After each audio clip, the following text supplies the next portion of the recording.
You are listening to the Wealth Formula Podcast with Buck Joffrey. Get ready to change your life. Welcome, everybody. This is Buck Joffrey with the Wealth Formula Podcast, coming to you from Montecito, California. Today, before I begin, I want to remind you that there is a website called wealthformula.com that is associated with this particular podcast. And that's where you want to go if you want to sign up for all of the resources associated with this show and this community. Specifically, I want to make you aware that there is a group called the Investor Club, which is for accredited investors, basically people who qualify for it based on their income. And that's where private deals happen. And I'm drawing your attention there because we have a lot of end of the year stuff coming for tax purposes. And if you are an accredited investor, you might want to get onboarded there sooner rather than later. By the way, we will be discussing one of the opportunities that is an end of the year opportunity on this podcast. Although I will say I'm not sure if it's even open by the time this thing airs. Okay, so let's talk about kind of where we are here. And I want to talk a little bit about history, right? The financial meltdown of 2008, 2009. Well, it feels kind of like ancient history, right? And like the tragedies that happened long ago, they feel more historical and less emotional. Now, I remember years back going to Pompeii in Italy, and that was years ago, and seeing people turned into stone from Mount Vesuvius erupting, and the ashes and all that. And it must have been absolutely horrific. But at the time, but it seemed like more of a museum than the scene of an awful, horrific natural disaster. And frankly, that's the way I think that most people see 2008 as well, as a time of ancient history. But for many, it was a very emotional time. But for those who stuck to their guns and took advantage of blood in the streets, they thrived for more than a decade afterwards. You know, a very good friend of mine is an incredibly successful entrepreneur in the real estate space. And at the time, he was essentially flipping multi-million-dollar houses. I I shouldn't say flipping because it makes it sound cheap. This guy was buying houses and creating these masterpieces. And he was a household name in Los Angeles. And every famous person wanted a house that he designed. But like many successful real estate people, he got hit hard during that time and lost a lot of money. It was also during that time that he was shifting into hotels. But, you know, they were initially, I think, a little bit frothy. So he avoided. But then in 2010, he started seeing these incredible opportunities. And at that point, he didn't really have any money. He needed to raise some capital. And no one wanted to invest in what he was offering, despite his incredible track record. This guy was just he was doing incredible work, but nobody wanted to invest. Bottom line is, even though things were at a steep discount, people were afraid. So fast forward today, that same guy, my buddy, ends up doing everything on his own in the last, 20, or I don't know how long, 15 years, 14 years since that happened. And, he's in the middle of a $100 million 1031 exchange, right? That's not with investors, that's just by himself. And that's just one of his hotels. My point is that that time for buying, that 2010 is around the corner again. Investment real estate is being hit hard, and it's very hard to keep calm, especially when you're losing some money yourself, to wait for those opportunities that come back before you. I mean, my guest today, he actually saw, and he was in real estate during that time as well, and learned a lot of lessons. And it's probably why his company has actually done extremely well during this time. And that's what we're going to talk about today. We're going to talk about where we are in the real estate cycle, why it looks like 2010, and why you might seriously start thinking about mobilizing and deploying capital now, rather than sort of shrinking up and hiding in the closet waiting to turn to stone. By the way, again, if this opportunity is still open, you can check it out at joffreycapital.com. And that is a new site where, some of our new partnerships are going to be. And I'm not sure if it's still open, but go check it out and watch the webinar at the very least. It's a Reg D 506C. And that's where that means that anybody can look at it, but you can only invest in it if you're an accredited investor with a third-party verification letter. So when we come back, my new partner, Chris Faulkner. Welcome back to the show, everyone. Today, my guest on Wealth Formula Podcast is Chris Falk. Now, Chris is a CEO of a company that is a new partner of ours at Wealth Formula, and it's called the CAF Companies. They own and operate 72 multifamily properties, just a tremendous track record, which we're going to talk about in a minute. But Chris, welcome to the show. Welcome to Wealth Formula Podcast. Yeah, thanks for having me, Buck. Thanks. So you got your start. I just wanted to sort of introduce you to everybody. You got your start as a GE guy. What does that mean to do a GE guy? Because I know what it means. It means you're like super conservative and you do everything by the books and all that kind of stuff. But to you, what does it mean, and how did that shape you? Well, let me just start off by saying GE got their start in the early 90s, in the RTC days. So they were smart. They bought all these properties from the RTC for 10 cents on the dollar. Then fast forward, 30 years, and they effectively maxed out their credit card, and GE's real estate is no longer in business. But while I was there for 15 years. And I mean, it was intense. It was probably the most fun I've ever had in real estate. People always ask me, hey, how is CAF? How is GE? I would do GE over again. I would not do the last 13 to 14 years over again. Once was enough. But yeah. At GE, I mean, when I first started there, I didn't even know what NOI was. And I just was happy to be there. It's a strong institution. So I did everything from underwriting. I was a loan analyst, a securitization officer, which meant, we would securitize our loans and put them with Bear Stearns or Bank of America's shelf, and we would sell those off, which is primarily what Freddie Mac does. Then, I was asked to join the equity team. And what we did basically, Buck, was we looked for sponsors like CAF, and all the money that GE did in, investing in selling refrigerators, we would then deploy into real estate. And we were the largest of all the different GE divisions. The real estate division was 27% of the company. Well, that's an interesting thing, because I think when people think GE, they're like, well, yeah, he's a refrigerator guy who ended up in real estate. Well, how does that work? So I mean, we were we're the largest non-bank lender in the world. Okay. Yeah. We had billions to deploy. So what was really great about it was I had several tours of duty that I learned so much along the way, and you don't realize how much you learned until you left and get in the real world. And it allowed me to have, instead of having a conversation with an institution where they're having to explain things, we can get one another, which is super helpful. It was an incredible experience, and one that I'm grateful for, because I know a lot of other people haven't had that experience. I mean, it was the GE Mafia is what we call it. Everybody that kind of scattered the four winds. Everyone's doing well. Everyone's kind of picked up their own little niche and doing different things, but what you learn there is invaluable. How long were you there?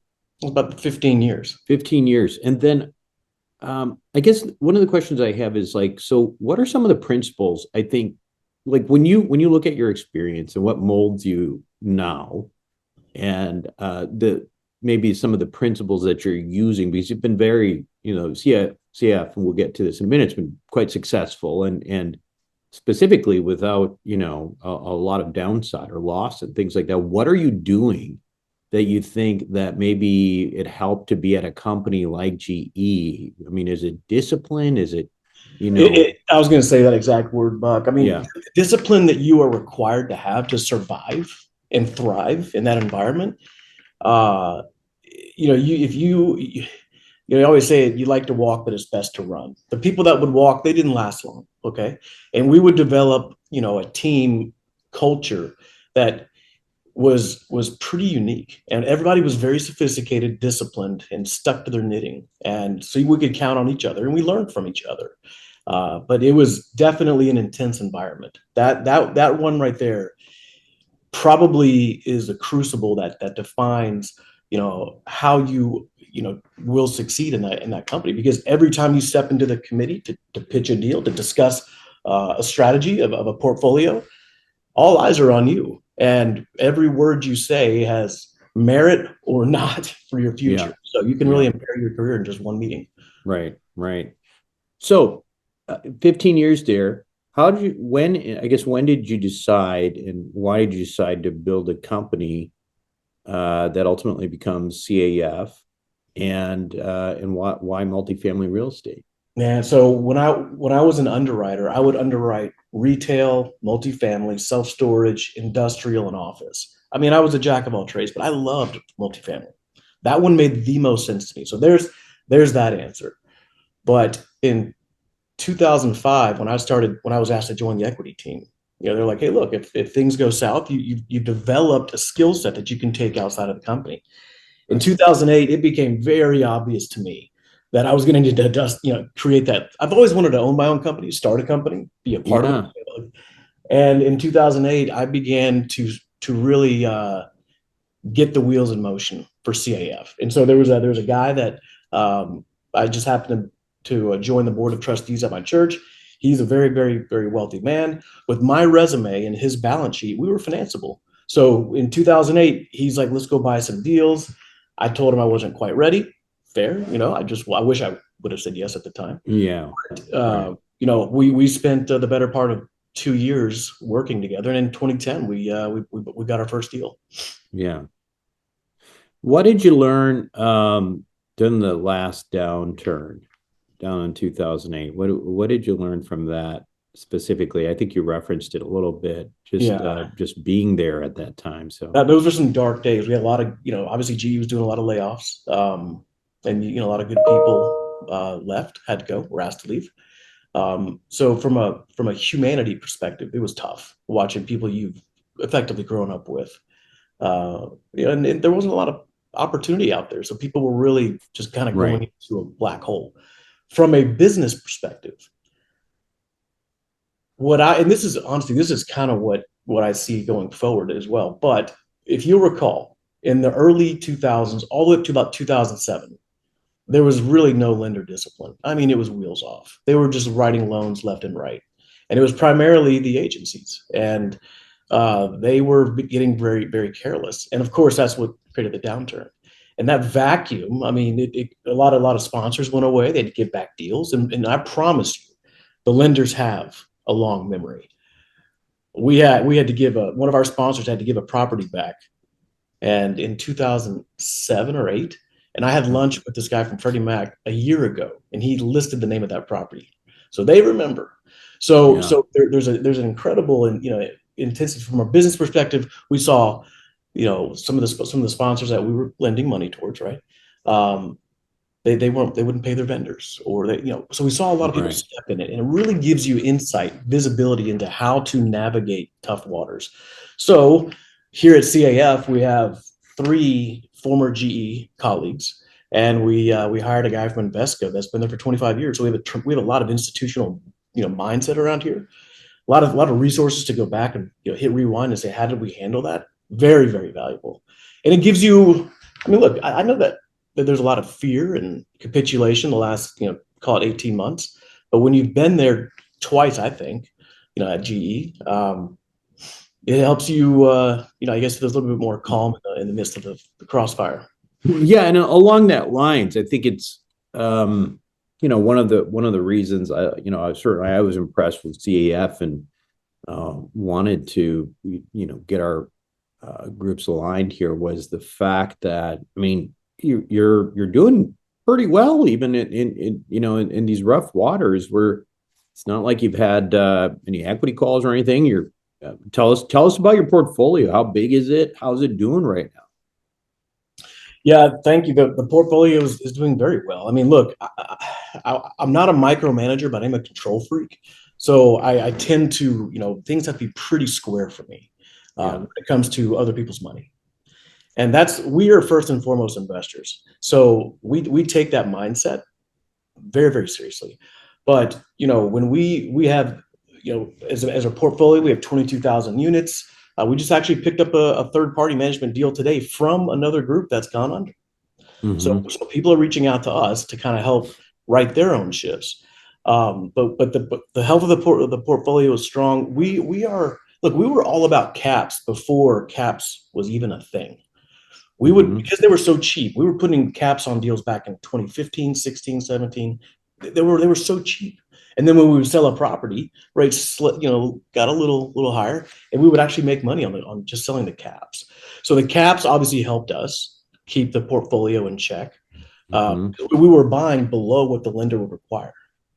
So if the lender required us to buy a 3 or 4 year percent cap, we were buying 2, and that was worth it back in the day. So when we're marching forward, to today, it keeps our portfolio strong. We had we had the insight to see the value of the caps, but also operationally, one of the other reasons why the portfolio is doing so well is on the expense side of things.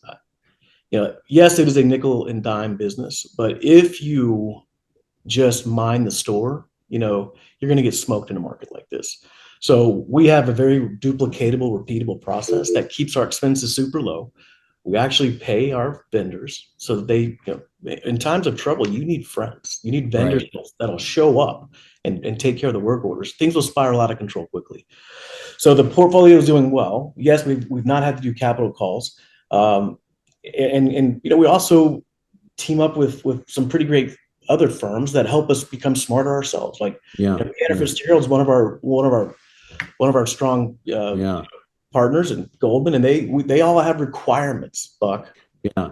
So what is it like? I think that's a good place to be, because it's your limited, your investors, your institutional investors include the likes of, as you mentioned, Goldman Sachs, Cantor Fitzgerald, and these types of big names, and their expectations are significant. One of the things that I think you and I talked about before, which I thought interesting, is how working with companies like that, when they're your investor, it sort of helps to elevate your game as well. Talk a little bit about that experience and how that's made you guys better, because obviously, it's not an easy task to keep these guys happy.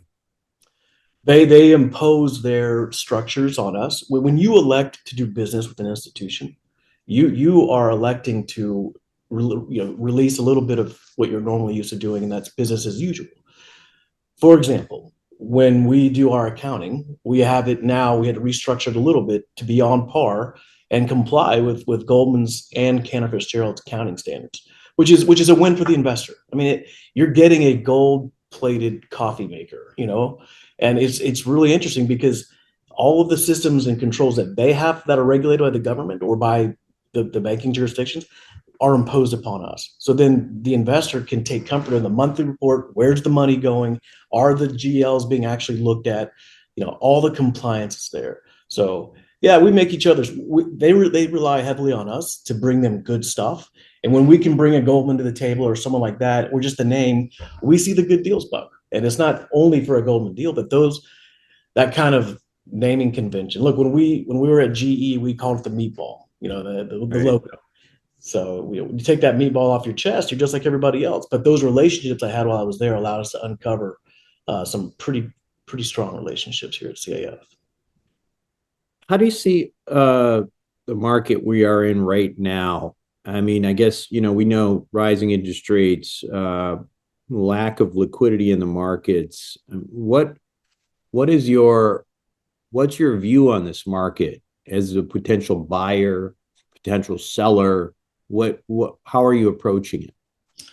I think we still have about another, year and a half or so of the shadow of the rate caps, because keep in mind, you have to escrow for those things and potentially buy, and you're going to get stuck. And so I think that's going to be a little bit of a hangover for the next at least 18 months.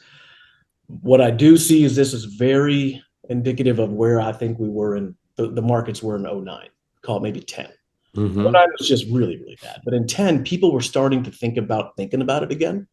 And there's still, and I heard, another benefit of having gone through something like this at an institution is you get to talk to a lot of different sponsors. And most of them were saying, we don't want to be the first ones in. And I'm thinking, that's exactly what you want to be. When the markets are in a situation where there's opportunity, you want to go in and capitalize first. Otherwise, it gets crowded when everybody runs. So, we see the markets today as, yes, they're not liquid. So you have to really hunt and peck for the right deals. And thankfully, we have some relationships where we can call some individuals or the broker community. I mean, we embrace the brokerage community in a big way. They are important to us, and we can pick up a phone and say, "What do you got?" And if we like it, we'll move on it. But right now, Buck, it's clearly not frothy. But I think where we are today, when you do have a deal that you have control over, is because there's a story, and that's usually really good. And that's a interesting thing too, is that like with the lack of liquidity on the market, there seems to be this big advantage, which I liked about your positioning in that you're working with the companies with a lot of property, and some of those you're working the capacity of being the owner operator, and some you're managing the asset.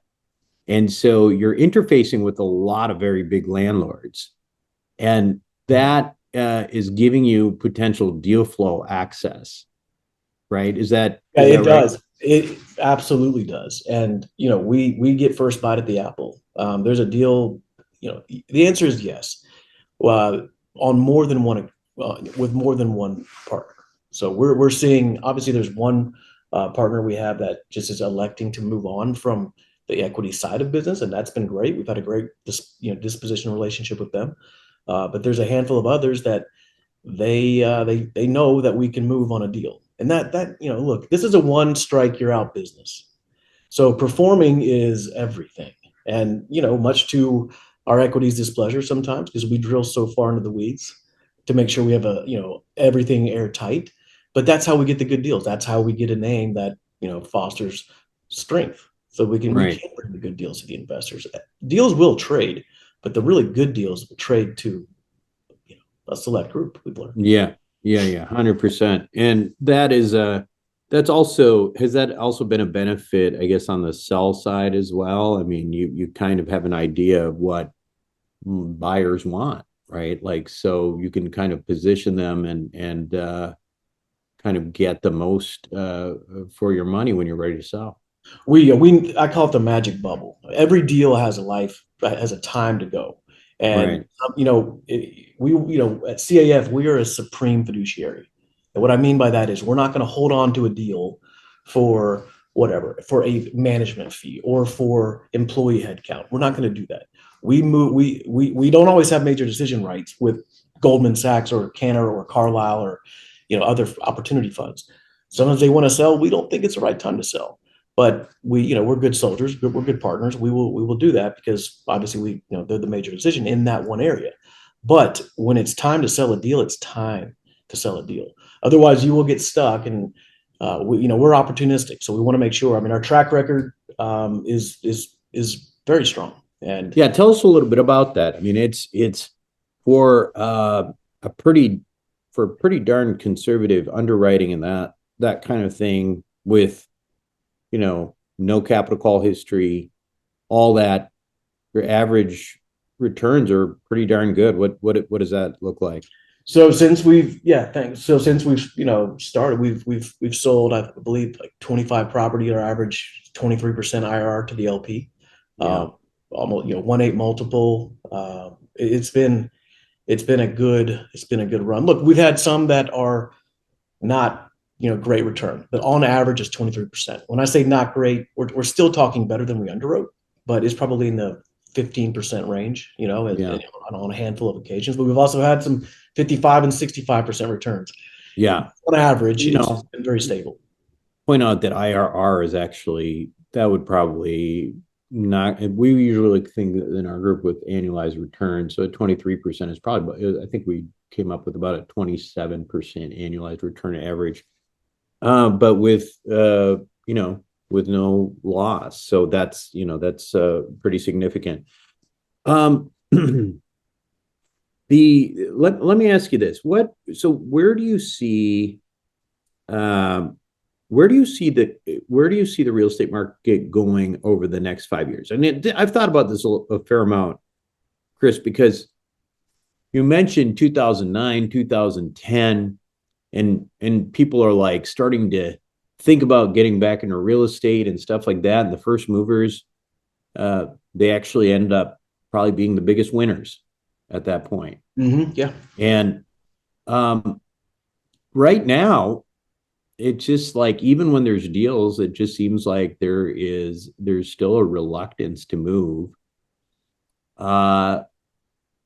What do you, I mean, how do you see this? Let's play this out. You mentioned, the rate caps and that kind of thing over the next year or two, but what are you guys looking at? What do you think's gonna, what do you foresee in the next 5 years? Not only for just the real estate market, but how CAF would position themselves in that.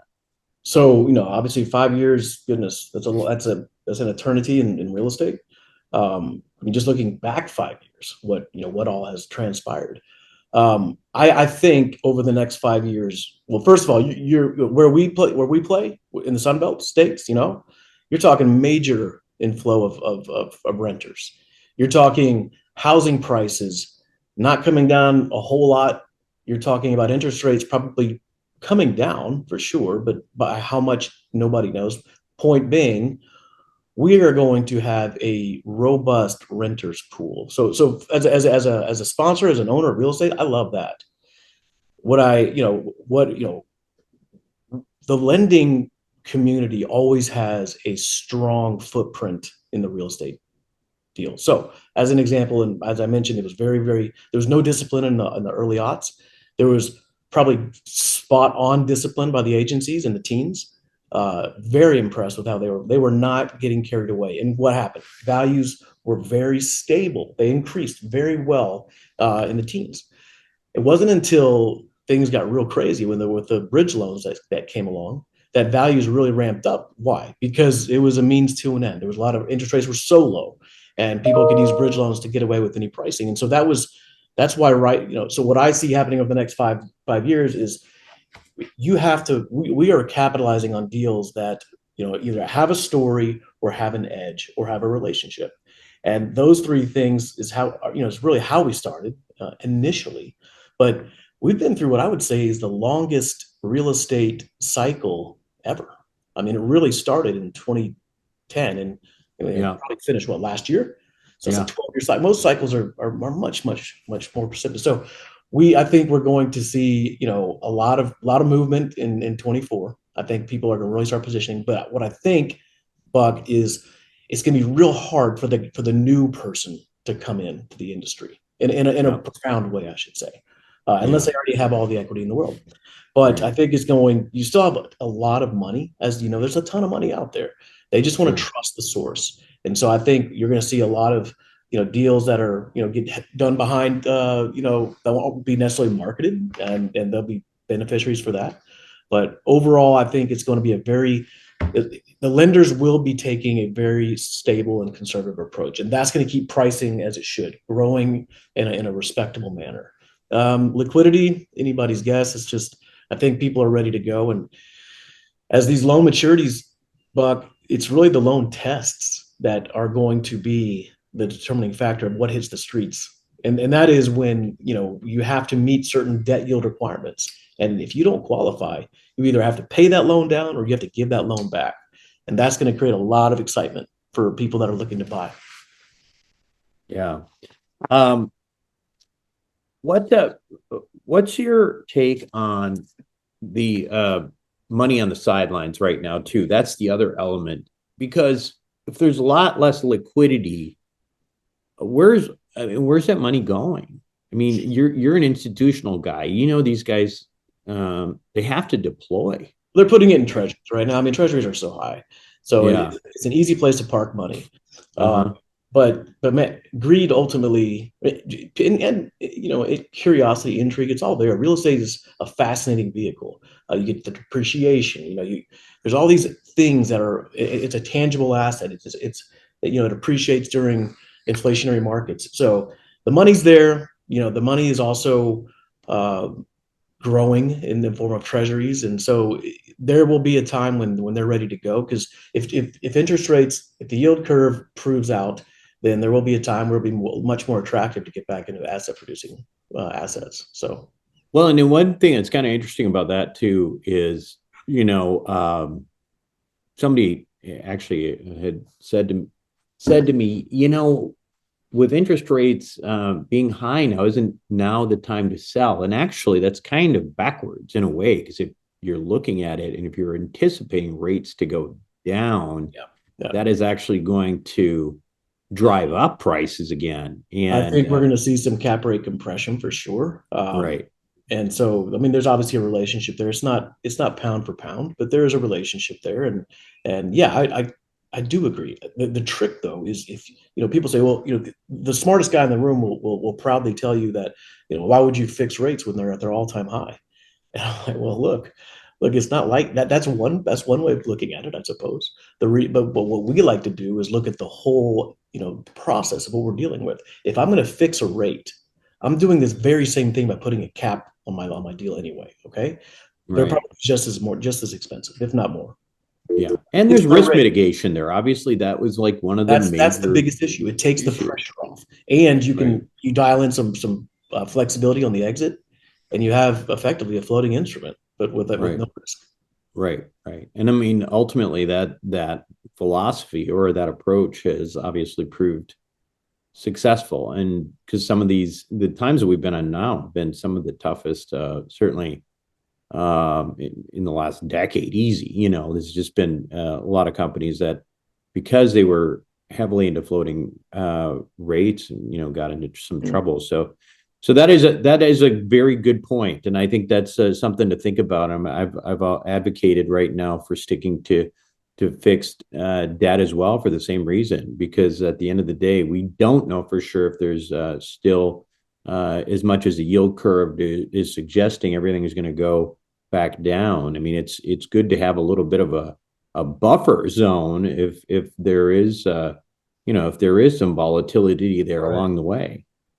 Yeah, I mean, the Fed has made it as clear as the Fed can make it that they're not going to raise rates, but what happens in between with the CPI and all the unemployment numbers, that's what moves the treasuries in the absence of a hike. So we're keeping close tabs on that. But what I like, Buck, is right now there's very few developers out there developing.